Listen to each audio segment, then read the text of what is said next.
I do appreciate it. Um, and if you could rename yourself as yourself. We had a little technical, interesting moment there. So yeah, we will try to keep it to one Cara Judea Alhadeff, even though that is kind of fascinating, the multiplicity. And that was in my introduction. Thank you so much, Kimberly. And it was viscous expectations, not vicious. That often happens. I'm so sorry. Thank you for that correction. I'll just, this is the title, Viscous Expectations, Justice, Vulnerability, the Obscene. And that does happen all the time. So I just want to clarify that. So thank you all for being here, and we will jump right in. Let's see, we'll go to screen share. If people do not hear, for some reason, if you can indicate that you are unable to hear the audio that is included. So far, can people see the images? Fantastic, thank you. All right. So we will begin this evening. Our adventure this evening, MLK Jr. and environmental justice, embodying the tree of life in the tree of knowledge. Well, now, when you were still a small boy, before those decisions came along, Here. Were you conscious of color discrimination in your own life? Yes, I became conscious of color discrimination at a relatively early age. I think the first time was when I was about 6 years old. I had some friends who lived, well, they didn't live in front of us, but their parents had a store, 2 white boys, and they were my inseparable playmates for the early years of my life. And I remember when I was about 6, something started happening. When I went over to play with them, they always made excuses. They could not play, they were busy. And finally, I went to my mother with this problem, and she tried to explain to me in the best way she could explain to a child 6 years old. And this was really the first time that I became aware of the racial differences, or really the racial problem. She made it clear to me that this system had a long history, dating back to the time of slavery. She tried to explain the meaning of the system of segregation. But the thing I would always remember is that in the midst of her explanation, she always said to me, you must never feel that you are less than anybody else. You must always feel that you are somebody, and you must feel that you are as good as anybody else. And of course, this came up with me in spite of the fact that I still confronted the system of segregation every day.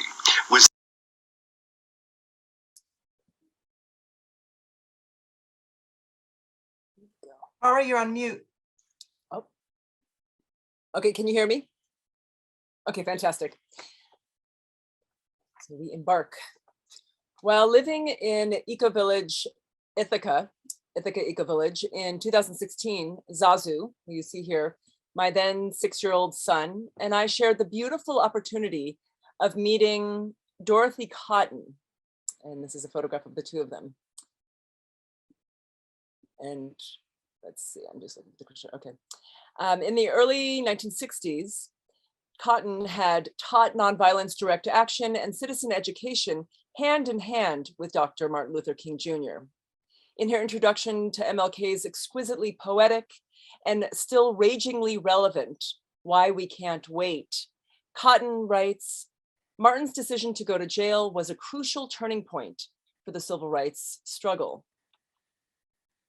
Echoing Martin Luther King, let's see.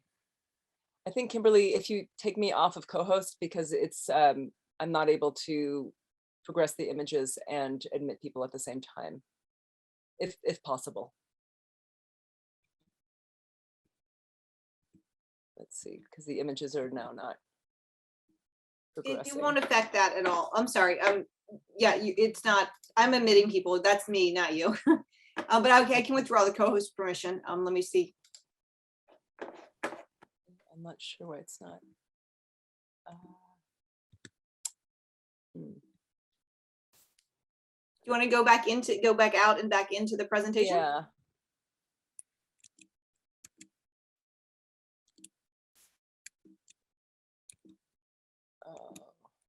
Thanks, everybody. Yeah, I appreciate this. See, at least we're looking at a beautiful pair of people here. I'm not sure. Yeah, I'm pressing escape and it's not, and there's no cursor available. My colleagues and friends who know my relationship with technology, I'm sure are not surprised. Oh, It always works well in the tech check, and then, something know. later. Rehearsal. Okay, here we There go. you go. All right. So she was speaking about his decision to go to jail as a crucial turning point for the civil rights struggle. Echoing Martin Luther King Jr., each of us every day must face our own moral and tactical decisions. We may not be in Martin Luther King Jr.'s position to decide whether or not to boycott an entire business community as he did in Birmingham, 1963. However, each day we face the decision whether or not to change our habituated behavior to co-create new infrastructures that support ecologically just behavior and collectively hold unjust corporations, institutions, and federal and local governments accountable to sustain our transformative lifestyle activism. Today, we will celebrate how our current daily choices can embrace the interrelationships between Martin Luther King Jr.'s life mission and the birthday of the trees, specifically the Jewish tradition of Tu B'Shvat, the New Year of the Trees. We begin with Dr. King's commitment to love. We need to learn how to love. The great problem of mankind today is still that there's too much hatred around. More than anything else, we've got to learn to love. In America, the white man must love the black man, and the black man must love the white man, because we are all tied together in a single garment of destiny. Why would a conversation about climate justice be a love story? And what does a love story have to do with a Jewish holiday about trees? A Sephardic understanding of Tu B'Shvat, eating the fruit of the tree, represents how we embrace and internalize the outside world. It emphasizes that to be fully alive, fully engaged with the world around us, we must first eat the fruit of life, and only then can we partake in the tree of knowledge. Life needs to come before knowledge. Only then can we fully receive Torah, the tree of life, Etz Chaim. Only then is one's inner world rooted in the tree of life. Dr. Martin Luther King Jr. exemplified this vitality. On Tu B'Shvat, when we eat the fruits of the land of Israel and absorb the lessons of that fruit that include multicultural Jewish traditions and ethical values, we repair the primal sin of Adam and Eve. We repair our daily sins of ignoring others' sacrifices for our abundance. I call this abuse of ecological and human rights the violence of the everyday. In contrast with modern industrial civilization and convenience culture rooted in mass consumerism, MLK Jr.'s commitment to nonviolent direct action was a kind of prayer, love in action. Similarly, classic Sephardi Judaism encourages us to participate in all aspects of daily life in a way that is ethically integrated. Our everyday lives are sacred. When we eat the fruits as an individual and collective act of prayer, a shared mindfulness, we generate a kind of spiritual intelligence to help guide us. The gifts Dr. King left us are, of course, abundant. I here highlight 3 of his lessons that embody the tree of life within the tree of knowledge. The combination of these gifts also reflect the wisdom of trees in our natural world. His first gift is the way MLK Jr. understood how we must simultaneously confront the twin specters of prejudice and poverty, a commitment that is essential to guide us through insidious, multidimensional oppressions. In my climate justice book, Zazu Dreams, I follow this intersectional approach. Only by understanding that all forms of oppression are interconnected can we recognize that all forms of emancipation are equally interconnected. Social justice and environmental regulations are inextricably bound, and that is exactly why there is hope, why we can and must collectively act to halt both environmental and humanitarian disasters.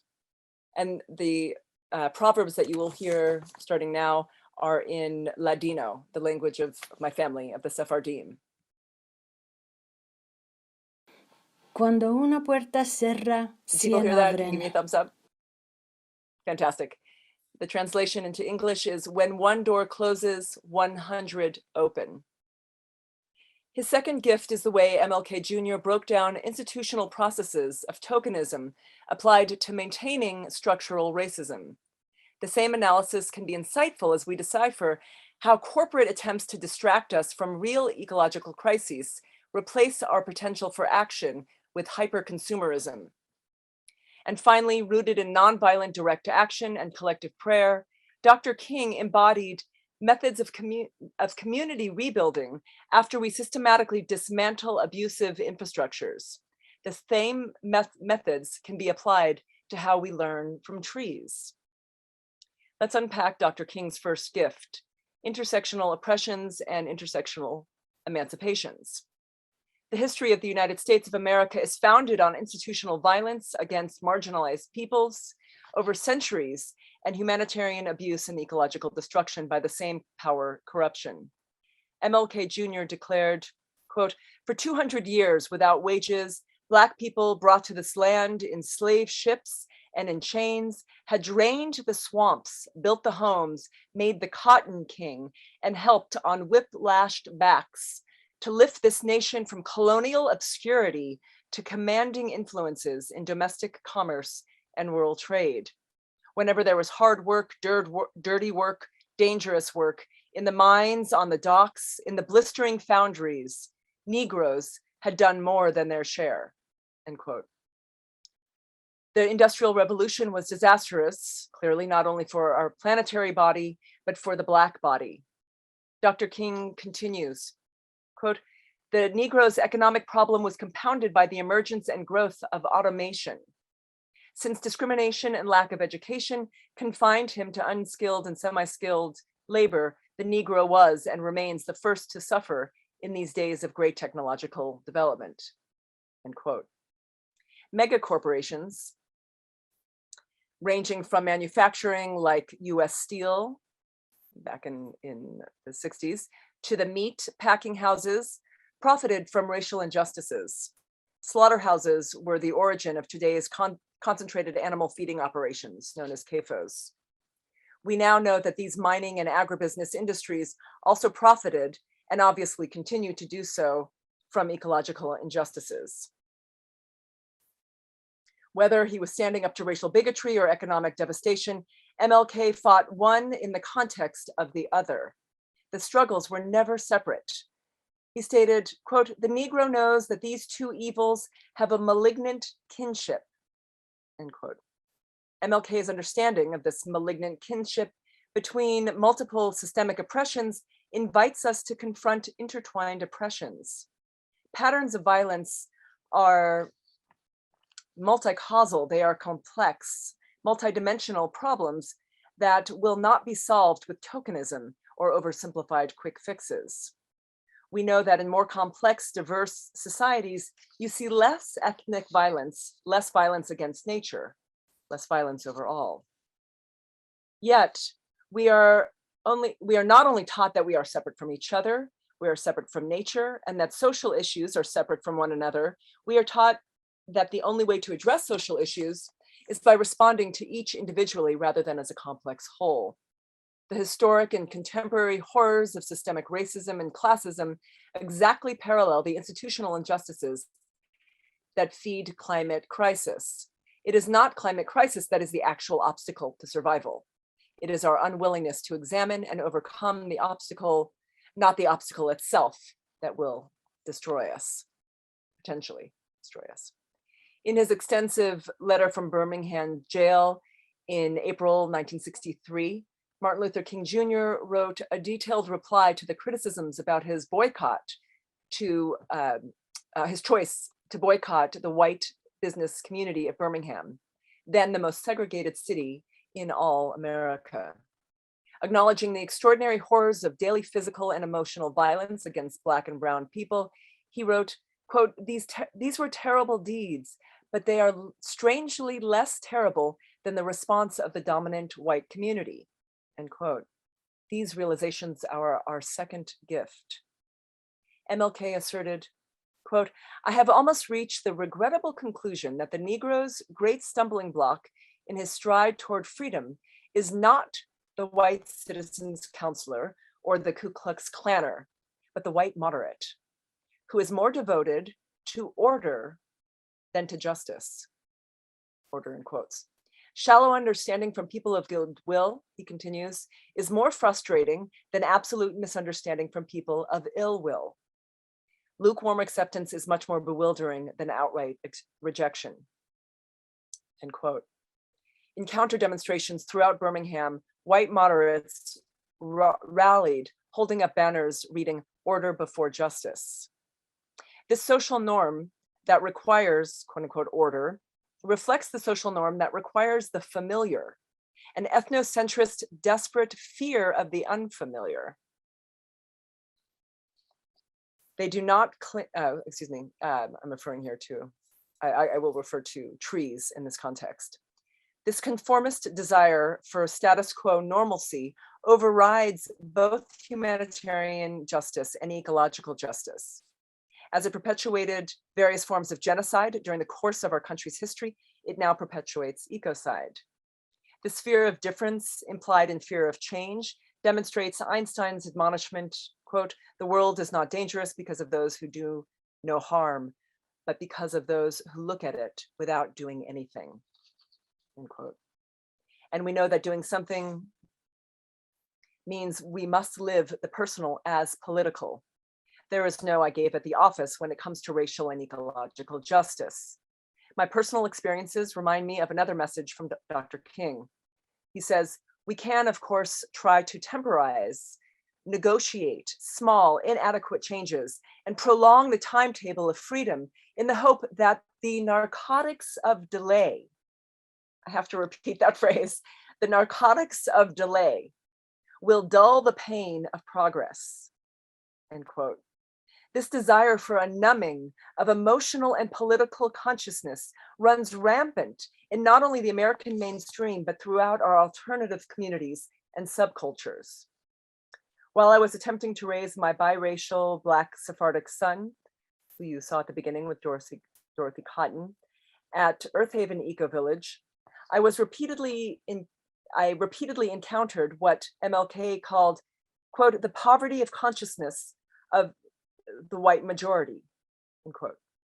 I was repeatedly reprimanded for bringing attention to the necessity of directly addressing racial inequities, ecological hypocrisies, and other structural violences. MLK emphasized the danger of what he called, quote, the luxury of gradualism and procrastination, end quote, a pattern that tragically was central to this intentional community. For example, a parent in the Eco Village used the phrase privilege of ignorance when he was defending why his children didn't need to learn about institutionalized racism. Order before justice, the phrase that MLK was battling, or the reality that he was battling, was in the 1960s and is now today a way to silence those of us who demand that we must all take racial and ecological action now.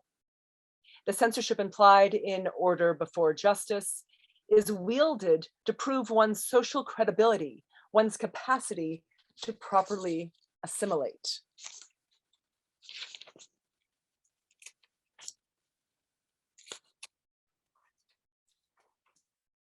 Someone who has powerfully resisted assimilation is Greta Thunberg. At the 2019 World Economic Forum, she decried, "Our house is on fire. I want you to panic." Unquote.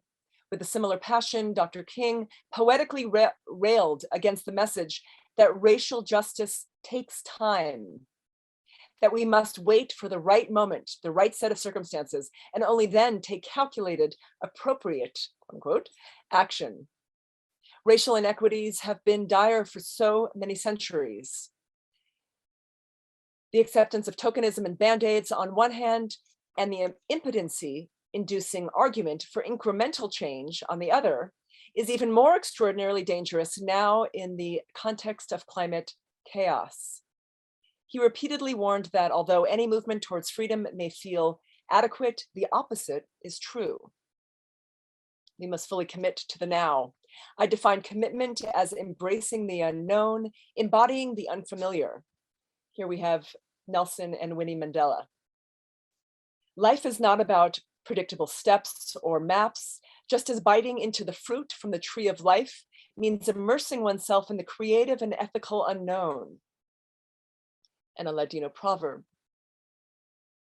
El mundo se manea, mas no cae. The world shakes but does not crumble. Again, we revisit the Sephardic orientation of Tu B'Shvat, in which we fully commit to living. Tikkun Midot, the development of ethical character traits, lays the groundwork for what MLK Jr. called creative extremism. I love that phrase.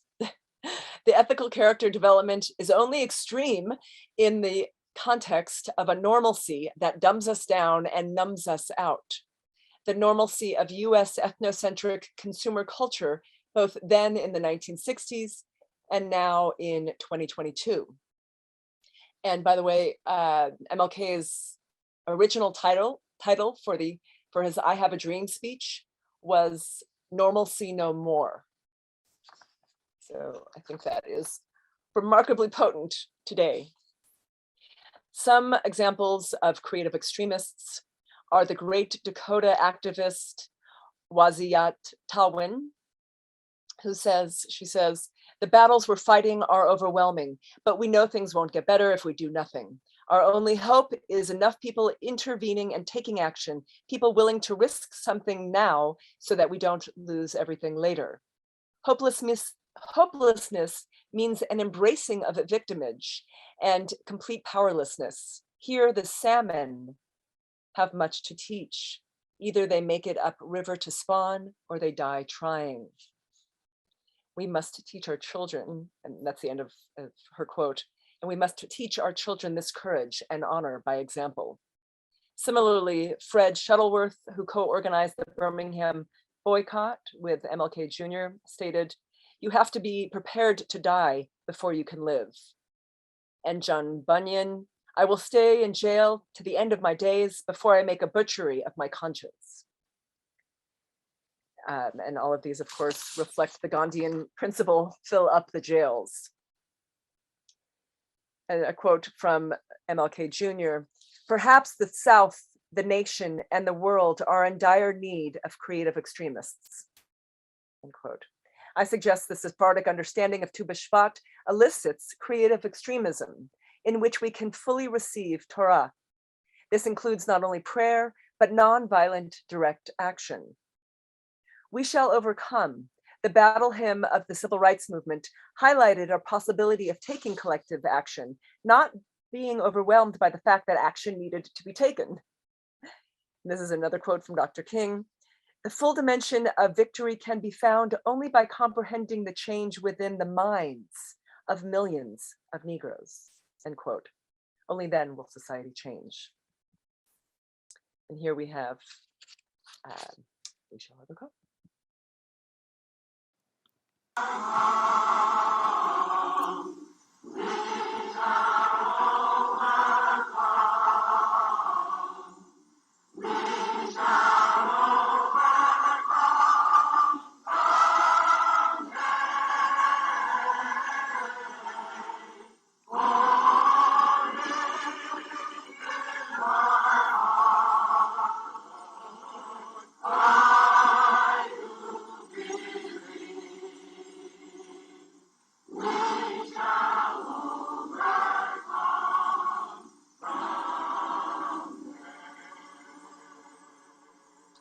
We shall overcome not through complacency or compliance, tokenism like greenwashing or incremental steps that in reality set us back, like ostensible renewable energies, carbon offsetting, smart architecture, and other forms of greenwashing. And a lot of my work is around these issues, and I'd love to be in conversation with people who are interested in discussing those complexities and taking action around those complexities. We shall overcome through creative protest. That's MLK's phrase, creative protest. Creative intellectual, spiritual, action-focused risk-taking. We shall overcome through a relentless commitment to our moral duty, our moral indignation in conjunction with our moral imagination. We must follow MLK Jr.'s lead to simultaneously challenge the malignant kinships of economic despair and racial ethnic prejudice. Eco-justice leaders must fully commit to this role of an intersectional web of relations. Only then can we begin to decolonize our economies, our schools, food, transportation, entertainment, and healthcare systems. And of course, as Eduardo Kahn declares in his How Forests Think, toward an anthropology beyond the human, we can begin to decolonize our thinking. Zazu Dreams, Between the Scarab and the Dung Beetle, a cautionary fable for the Anthropocene era, My Jewish Philosophies and Sephardic Histories Climate Justice book, is a quintessential Judaic Agadah that attempts to decolonize our very consciousnesses. In his dream, Zazu, an Arab Jewish boy, travels the globe on a humpback whale, crossing vast time and space. Along the way, Zazu learns from heroes across the world throughout history, including Dr. Martin Luther King Jr. And this is an image from a projection on the dome of the planetarium at CU Boulder, the University of Colorado. And you can see the figures down below. We had performers speaking in Ladino, Farsi, Arabic, Hebrew, reading proverbs, poetry, and then we had musicians from various countries throughout the Middle East. So you can see their figures at the bottom of the screen. The characters in the book, in Zazu Dreams, become aware of how ecological relationships are connected to humanitarian crises. In each country they visit, they witness ecological extinction in the context of cultural extinction and historic interfaith examples of symbiosis among humans and within our natural world. One of the primary themes in Zazu Dreams is how nonviolent direct action is modeled by freedom fighters, or in MLK Jr.'s term, creative extremists. People like Doña Gracia Nazi, Harriet Tubman, Sol Hachuel, and Inyat Nur Khan, who you see here, portraits. Another theme is how the underground rhizomatic relationship of trees offer us alternative models for communication, emotional reciprocity, and radical symbiosis. Through this innovation inspired by nature, through biomimicry, we learn exquisitely effective new ways of living together in deep relation. We learn about the interdependency between caring for ourselves and caring for our environment. Dr. Martin Luther King Jr. wrote, quote, "I am cognizant of the interrelatedness of all communities and states. I cannot sit idly by in Atlanta and not be concerned about what happens in Birmingham." And famous, "Injustice anywhere is a threat to justice everywhere. We are caught in an inescapable network of mutuality, tied in a single garment of destiny. Whatever affects one directly affects all indirectly." And this is an image, a painting. These are all images from Micaela Amatoa Mato. And this is one of her large scale paintings of the dragon blood tree, which is found in Yemen. Dr. King declared, quote, "When a police dog buried his fangs in the ankle of a small child in Birmingham, he buried his fangs in the ankle of every American." This potent image End quote. This potent image applies not only to human interrelationships, but to our interconnectedness with the other than human world, specifically trees. Tree knowledge as tree living resonates with this bioconnectivity. The Judaic tree of life and tree of knowledge are not simply metaphors. This is the third gift or lesson of MLK Jr. Interdependency is a lesson we must learn from the networks of trees and their fungal root systems. We must internalize the intelligence of trees as a daily practice. Trees teach us to slow down, pay attention, be present with various rhythms, listen and learn with all of our senses, and perhaps beyond our senses. Like trees, we are all interconnected, all interdependent, and they too are capable of empathy and friendship. They communicate with, protect, and nourish one another. Trees use underground fungal relationships, mycelial networks, as learning membranes that share and store food and share knowledge. They have and use kin recognition through mycorrhizal pathways, sending chemical signals that help trees communicate, warning of fire, animal intrusion, or insect invasion through scent, for example. This is reminiscent of the Underground Railroad. So beautiful. I can barely believe it. Nature's intelligence models for humans a spiritual intelligence.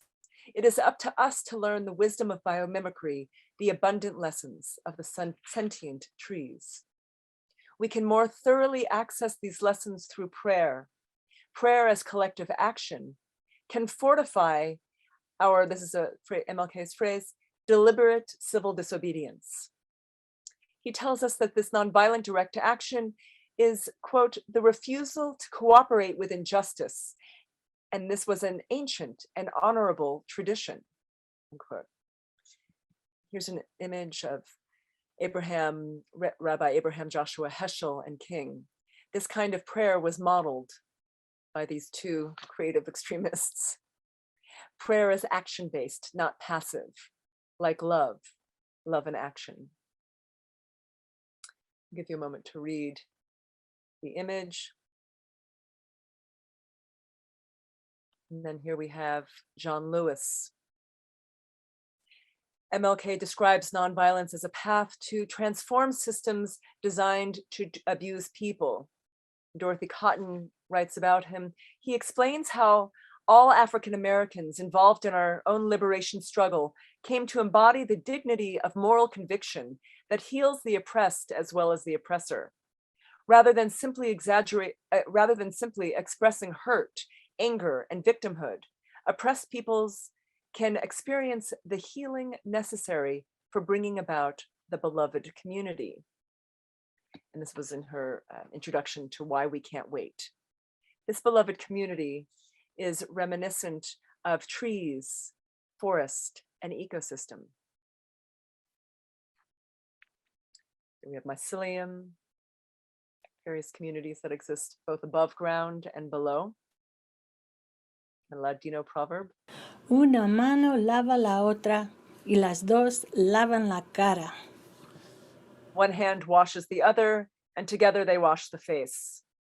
When MLK was jailed following the boycott of the Birmingham business community, he knew he was not alone.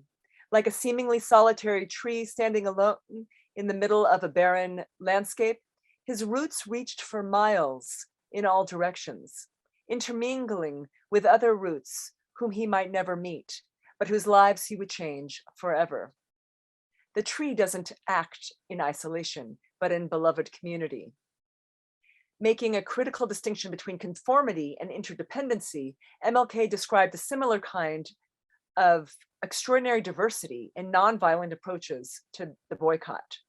He says, the fact that different organizations place varying degrees of emphasis on certain tactical approaches is not indicative of disunity.